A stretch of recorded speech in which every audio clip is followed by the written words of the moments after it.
લાલોની જબરજસ્ત સફળતા અત્યારે મળીને તો લોકોએ એક એવો ટ્રેન્ડ સેટ કરી દીધો કે ગુજરાતી ફિલ્મો ચલાવવા માટે હવે કોઈ મોટા સ્ટાર મોટા ડિરેક્ટરોની જરૂર નથી. Content is the king. જો કન્ટેન્ટ ઇઝ ધ કિંગ છે ને એ સનાતન સત્ય વસ્તુ છે જે રામાયણ અને મહાભારત વખતથી ચાલ્યું આવે છે. પણ ગુજરાતી માટે હું હજી આને 100% એલિજિબલ નહીં માનું. કન્ટેન્ટ ઇઝ ધ કિંગ અથવા તો ફિલ્મ ચલાવવા માટે કોઈ મોટા સ્ટાર મોટા ડિરેક્ટરોની જરૂર નથી, આ સ્ટેટમેન્ટ પર પણ હું એગ્રી નહીં થાઉં. એની પાછળ કારણ છે ભૂતકાળ. અત્યારે ઘણા એમ કહી રહ્યા છે કે લાલોએ હવે એક ટ્રેન્ડ સેટ કરી દીધો છે કે હવે તમારે ફિલ્મ ચલાવવી હોય તો કોઈ મોટા સ્ટાર કે મોટા ડિરેક્ટરોની જરૂર નથી. જો તમારો કન્ટેન્ટ સારો હોય એટલે ફિલ્મો ચાલી જ જાય. હું ત્યાં પણ એગ્રી નથી. લાલોએ શરૂઆતમાં સંઘર્ષ જોયો છે. શરૂઆતના પહેલા દિવસથી જ લાલોએ જો 1 કરોડ, 1.5 કરોડ, 2 કરોડ, 80 લાખ રૂપિયા કે 70 લાખ રૂપિયા આવું કંઈક કલેક્શન કર્યું હોત ને, હા, તો ત્યારે ટ્રેન્ડ એક સેટ થઈ જાત કે લાલોએ એક નવી સીમાઓ બાંધી છે કે હવે તમે ગુજરાતી ફિલ્મ બનાવો છો, તમારો કન્ટેન્ટ જો સારો છે તો કોઈ મોટા કલાકારો કે કોઈ મોટા ડિરેક્ટરોની જરૂર નથી. કારણ કે પહેલા દિવસથી જ તમે તમારો સારો કન્ટેન્ટ છે એ સારું એવું કલેક્શન આપે છે. આવું થઈ જાય. અને સાથે સાથે જ લાલો જેવી નાના કલાકારો અને નાના ડિરેક્ટરોની ફિલ્મ 2025માં 3-4 આવી અને 5-7, 10 કરોડનો બિઝનેસ આપ્યો હોત તો એમ થાત કે આ બધી ફિલ્મોએ ભેગી થઈ અને એક ટ્રેન્ડ સેટ કર્યો છે કે કન્ટેન્ટ ઇઝ ધ કિંગ, બાકી કોઈ કલાકારો ડિરેક્ટરોની જરૂર નથી. આ વસ્તુ તો થાત. ફક્ત ને ફક્ત એક લાલો આવી છે, લાલાએ આ બધો ટ્રેન્ડ સેટ કર્યો છે, આ વસ્તુ સાથે હું સહેમત નથી. પ્રેક્ટિકલી પણ હું તમને સમજાવીશ કે હું કેમ સહેમત નથી. અત્યારે છે ને એક વસ્તુ એ તમને હું કહું કે જો ટોપ પર બેઠી છે ને જે અત્યારે સૌથી વધુ કલેક્શન કરનારી એ મોટા સ્ટારની, મોટા ડિરેક્ટરની અને મોટા પ્રોડક્શન હાઉસની ફિલ્મ છે. ચાલ જેવી લઈએ. અને લાલો અત્યારે બીજા નંબર પર આવી છે. તો હવે તમે એમ કહેશો કે જો આ બીજા નંબર પર ફિલ્મ આવી ગઈ છે જેમાં કોઈ મોટા કલાકાર કે મોટા ડિરેક્ટરો નથી, તો તમે તો એમ કહો છો કે કન્ટેન્ટ ઇઝ ધ કિંગ નથી ને કલાકારો મોટાની જરૂર નથી. લાલો કેટલા વર્ષે આવી તમને ખબર છે? છેલ્લા 4 વર્ષના તમે આંકડા ઉઠાવો એમાં એક ફિલ્મ એવી નથી. છેલ્લા 4 વર્ષમાં 2022, 2023, 2024 અને 2025 એમાં જે ટોપ 10 ફિલ્મો છે એના તમે લિસ્ટ ઉઠાવો. ટોપ 10 ફિલ્મના લિસ્ટમાં એક ફિલ્મ એવી નથી કે જેમાં નાના કલાકારો હોય, નાના ડિરેક્ટરો હોય અને એ ફિલ્મ ટોપ 10માં બેઠી હોય. 4 વર્ષમાં એક ફિલ્મ તો એવી જોઈએ ને. લાલાને હું સ્પેશિયલ કેસમાં ગણીશ. લાલા વિશે લાલાની સફળતા એ કોઈ રોકેટ સાયન્સ છે જ નહીં કે આ વસ્તુ થઈ એટલે જ લાલો ઉપડી, આ વસ્તુ કરી એટલે જ લાલો ઉપડી. બધાએ પોતપોતાના તીર છે એ છોડી રહ્યા છે. માર્કેટમાં ઘણા તીરો ઉડી રહ્યા છે. કોઈ એમ કહે છે કે ફલાણું કર્યું, કોઈ એમ કહે છે ફલાણું કર્યું, કોઈ એમ કહે છે ફલાણું કર્યું, પણ કોઈ એમ લગભગ બહુ ઓછા લોકો કહે છે કે બધી વસ્તુ છે મહેનત કરી કલાકારોએ, પ્રમોશન કર્યું, અત્યારે પ્રમોશન ચાલી રહ્યું છે, પોતાના ડિરેક્ટરના ગામડામાં એમણે ફિલ્મ બતાવી છે ત્યાં જઈને, એ પણ છે, બધી વાત સત્ય છે. પણ એક વાત મેકર્સ પણ કહી રહ્યા છે પોડકાસ્ટમાં કે આમાં ક્યાંક ને ક્યાંક ચમત્કાર પણ છે. એટલે આ વસ્તુ પણ કન્સિડર કરવી જોઈએ. એટલે આ વસ્તુ એ લાલાને સ્પેશિયલ કેસમાં નાખે છે. લાલો હું એને સ્પેશિયલ કેસમાં નાખીશ. બાકી જો ચમત્કાર ના હોત તો લાલા અને લાલા કરતાં સારા કન્ટેન્ટ ભૂતકાળમાં ગયા છે. મેં આપણે 2 દિવસ પહેલાં જ વિડીયો બનાવ્યો હતો અને તમને એક્ઝામ્પલ પણ આપ્યા હતા કે આ વસ્તુ છે. હવે છે ને 2025નું લિસ્ટ તમે જોઈ લો, બરોબર છે? 2025ની વાત કરીએ ને તો ટોપ 10ના લિસ્ટમાં 9 ફિલ્મો એવી છે જેમાં મોટા કલાકારો છે અથવા તો મોટા ડિરેક્ટરો છે. લાલો એક ફિલ્મ એવી છે જે નાના કલાકારો અને નાના ડિરેક્ટરોની ફિલ્મ છે અને જે અત્યારે નંબર 1 પર બેઠી છે. 2025ની વાત કરું છું. મીઠડા મહેમાન છે, ભ્રમ છે, વોચ લેવલ 2 છે, ઓલ ધ બેસ્ટ પંડ્યા છે, ચણિયા ટોળી છે, ફાટીને છે, જય માતાજી, લેટ્સ રોક છે, બચુની બેનપણી છે, ઉમરો છે અને પહેલા નંબર પર લાલો છે. જો આ બધી હું લિસ્ટ છે નામ બોલો ને એ ટોપ 10 ફિલ્મો છે. હવે આમાં તમે નામ સાંભળીને તમને ખબર જ છે કયા ડિરેક્ટર છે અને કયા હીરો છે એમાં, બરોબર છે? એટલે હજુ એમ થાય કે કન્ટેન્ટ ઇઝ ધ કિંગ, તો કન્ટેન્ટ ઇઝ ધ કિંગ નથી. વિક્ટર 303 આવી હતી, લ્યો. કાશી રાઘવ આવી હતી, બરોબર છે? શુભચિંતક આવી હતી, કન્ટેન્ટ સારો હતો, કલાકારો મોટા હતા, શું થયું? ડેડા આવી હતી, વાહલી નામની ફિલ્મ આવી હતી, સંઘવી એન્ડ સન્સ, એમાં તો કલાકારોની ફોજ હતી. નાનખટાઈ આવી હતી. આ બધી નામ લીધા ને મેં. આમાં કેવું છે, આ ફિલ્મોમાં મોટા ડિરેક્ટરો છે, અમુક ફિલ્મો એવી છે જેમાં નાના કલાકારો છે, નાના ડિરેક્ટરો છે, અમુક ફિલ્મો એવી છે જેમાં સારો કન્ટેન્ટ છે અને મોટા કલાકારો છે. આ બધી નથી ચાલેલી ફિલ્મના મેં નામ લીધા. આમાં બધું આવી ગયું. નાના કલાકારો, આ કન્ટેન્ટ બધાય સારા, પણ એવું એક ફિલ્મમાં કદાચ મોટા કલાકારો હોય અથવા એક ફિલ્મ મોટા ડિરેક્ટરની હોય, એક ફિલ્મ એવી હોય કે જેમાં કલાકારો અને ડિરેક્ટરો નાના હોય, પણ કન્ટેન્ટ બધી ફિલ્મના સારા હતા, એક પણ ના ચાલી. 2024ના ટોપ 10ની લિસ્ટ વાત કરું તમને, જે સારો ધંધો આપ્યો છે, જે ટોપ 10માં છે. જમકુડી છે, મોટું નામ, કલાકારો અને ડિરેક્ટરો, મોટું પ્રોડક્શન હાઉસ, ફક્ત પુરુષો માટે, મોટું પ્રોડક્શન હાઉસ, મોટા કલાકારો. કસુંબો, મોટા ડિરેક્ટર, કલાકારોની ફોજ. હાહાકાર, મોટું પ્રોડક્શન હાઉસ, મોટા કલાકારો. ઉડનસુ, મોટા કલાકારો. ત્રિષા, મોટા કલાકારો, મોટા ડિરેક્ટરો. પછી લગ્ન સ્પેશિયલ, મોટા કલાકારો, મોટા ડિરેક્ટરો. ઈટા કિટ્ટા, મોટા કલાકારો, મોટા ડિરેક્ટરો. લોચા લાપસી, મોટા ડિરેક્ટરો, મોટા કલાકારો. અને સમંદર, મોટા મેકર્સ, મોટા ડિરેક્ટર, મોટા કલાકારો. આ ટોપ 10નું લિસ્ટ છે. આમાં નાના ડિરેક્ટરની ફિલ્મ બતાવો અને નાના કલાકારની ફિલ્મ બતાવો. તો એવું તો કંઈ હતું નહીં કે 2024માં સારા કન્ટેન્ટની ફિલ્મ જ નહોતી આવી. સારા કન્ટેન્ટની ફિલ્મ આવી હતી, નાના ડિરેક્ટરની ફિલ્મ હતી, એ પીટાઈ ગઈ. હવે જો કન્ટેન્ટની વાત કરીએ 2024માં કે ભાઈ સારો કન્ટેન્ટ કયો હતો, તો કમઠાણ હતી, ટીપાઈ ગઈ. વેનીલા આઈસ્ક્રીમ, મોટા કલાકારો હતા, મોટા ડિરેક્ટરો હતા, છતાં ટીપાઈ ગઈ. જગત આવી હતી, લ્યો, સારો કન્ટેન્ટ ઉપરથી મોટા કલાકારો, તોય નો હાલી. ચૂપ આવી હતી, સારો કન્ટેન્ટ ઉપરથી મોટા કલાકારો, તોય નો હાલી. બિલ્ડર બોયઝ આવી હતી, મોટા કલાકારો, મોટા ડિરેક્ટરો, છતાં નો હાલી. કારખાનું, લ્યો, આ નાના કલાકારો, નાના ડિરેક્ટરોની ફિલ્મ, કન્ટેન્ટ ખૂબ સરસ હતો, તોય નો હાલી. ઇન્ટરવ્યૂ, તોય નો હાલી, કન્ટેન્ટ ખૂબ સરસ હતો, કલાકારો પણ સારા હતા, તોય નો હાલી. અજબ રાતની ગજબ વાત, મોટા કલાકારો હતા, કન્ટેન્ટ પણ સારો હતો અને ડિરેક્ટરો પણ સારા હતા. બધાય પાસા મજબૂત હતા, કલાકારોના, ડિરેક્ટરોના, મેકર્સના કે પછી જે કાંઈ હોય, પ્રોડક્શન હાઉસના. તોય અમુક ફિલ્મો એવી છે જે ચાલી જ નથી. કન્ટેન્ટય સારો, પછી કલાકારો પણ મોટા, ડિરેક્ટરો પણ મોટા, પ્રોડક્શન હાઉસ પણ મોટું, બધુંય સહી દિશામાં, છતાંય ફિલ્મો નથી ચાલતી. હવે 2024ની જે ટોપ 10 ફિલ્મો, 2023ની હું વાત કરું છું, 2023ની ટોપ 10 ફિલ્મો છે ને, બધી ફિલ્મો બધા મોટા કલાકારની.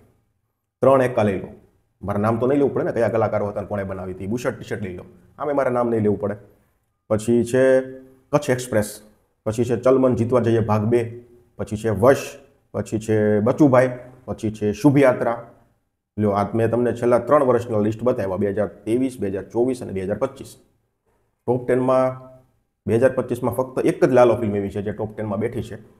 આના સિવાય પાછલા વર્ષોના તમે ટોપ 10ના લિસ્ટ ઉઠાવીને જોઈ લો, એમાં ક્યાંય નાના કલાકારની અથવા તો નાના ડિરેક્ટરની ફિલ્મ છે જ નહીં. બધી ફિલ્મોમાં મોટા કલાકાર છે અને મોટા ડિરેક્ટરો છે. આ વસ્તુ છે, બરોબર છે. હવે એક એસોટ હું બીજો મારું, ચાલો, કે છેલ્લા 4 વર્ષમાં હું એવી ગુજરાતી ફિલ્મનું એસોટ મારું કે જેણે 4 કરોડ ઉપરનો ધંધો આપ્યો હોય. કારણ કે અત્યારે લગભગ ફિલ્મો છે, આપણે 1 કરોડ અથવા 1.5 કરોડમાં તો હવે તો બને જ છે, એ બરોબર છે. 1 કરોડ આપણે તોય છતાંય માની લો કે 1 કરોડ 20 લાખ, તો 4 કરોડનો બિઝનેસ. એટલે એ ડિરેક્ટર છે, એ કદાચ ફિલ્મમાંથી સારો એવો ROI મળ્યો હોય એને, કે એ ફિલ્મમાં રોકેલા છે એમાંથી એને થોડો ઘણો નફો મળ્યો હોય, પોતાની ઘરે લઈને ગયા હોય. જો 1 કરોડનો ઇન્વેસ્ટમેન્ટ કર્યું હોય અને 4 કરોડનો બિઝનેસ ફિલ્મ કરે તો પ્રોડ્યુસરના હાથમાં કંઈક આવે. એટલે હું એવો એસોટ મારું કે 22, 23, 24 અને 25, 4 વર્ષની અંદર હું એવી ફિલ્મો લઉં કે જેણે 4 કરોડ ઉપરનો ધંધો આપ્યો હોય. જો આવી લઈશ ને તો પછી એ બધી ફિલ્મોમાં ફરજિયાત મોટા કલાકારો અને મોટા ડિરેક્ટરો જ છે. એમાં કોઈ નાનો કલાકાર નથી અને કોઈ કન્ટેન્ટ એવું કંઈ નહીં.